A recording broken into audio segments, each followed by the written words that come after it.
बज़ाहिरी तौर पर लगता है कि सब ठीक हो गया, लेकिन असल में ये नेचुरल मोहब्बत नहीं होती बल्कि एक फोर्स्ड कंट्रोल होता है। अल्लाह ताला सूरह बकरा में फरमाते हैं, और वो लोग ऐसा जादू सीखते थे जिनसे शोहर और बीवी के दरमियान जुदाई डाल देते थे। ये आयत साफ बताती है कि जादू का एक नतीजा रिश्ता बिगाड़ने और कंट्रोल मैनिपुलेट करना होता है। अब अंदर ही अंदर मामला खराब होने लगते हैं, वक्त गुजरता जाता है लेकिन घर में सुकून नहीं आता।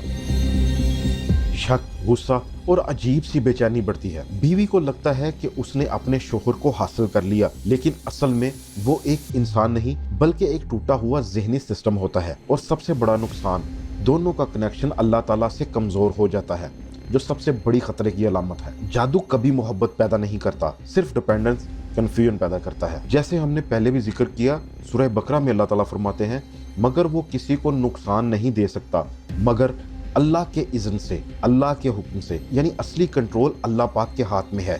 जादू सिर्फ एक फितना है। अगर कोई वाकई इस तरह की सिचुएशन में हो तो इस्लाम का रास्ता क्लियर है, साफ है, आपको उस पर चलना चाहिए। जैसा कि सूरह फलक, अल्लाह ताला ने ये आयत बनाई ही परेशानियों के लिए है। हमें इसका रोज़ विर्द करना चाहिए, बल्कि इसे याद कर लेना चाहिए और जहाँ मौका मिले लाजमी पढ़ना चाहिए। और उसके बाद सूरह नास, इसमें भी अल्लाह ताला इंसान को बनाते हैं कि कैसे तुम मेरी हिफाजत में आ सकते हो, कैसे जिन्नात और दूसरों के शर से महफूज रह सकते हो। ये कुरान की प्रोटेक्शन है, ना कि जादू का जवाब जादू से। ये अल्लाह ताला का कलाम हमें दिन रात पढ़ते रहना चाहिए। दिन रात में नहीं, हम गुनाहगार हैं, इंसान हैं, लेकिन दिन और रात के कुछ हिस्सों में हमें लाजमी पढ़ना चाहिए और हमें इसे अपनी आदत बनाना चाहिए। जो इंसान कंट्रोल के लिए जादू का सहारा लेता है वो असल में अपने रिश्तों को बर्बाद कर देता है, अपने ईमान को कमजोर कर देता है और अपनी आखिरत को खतरे में डाल देता है, जो सबसे खतरनाक बात है।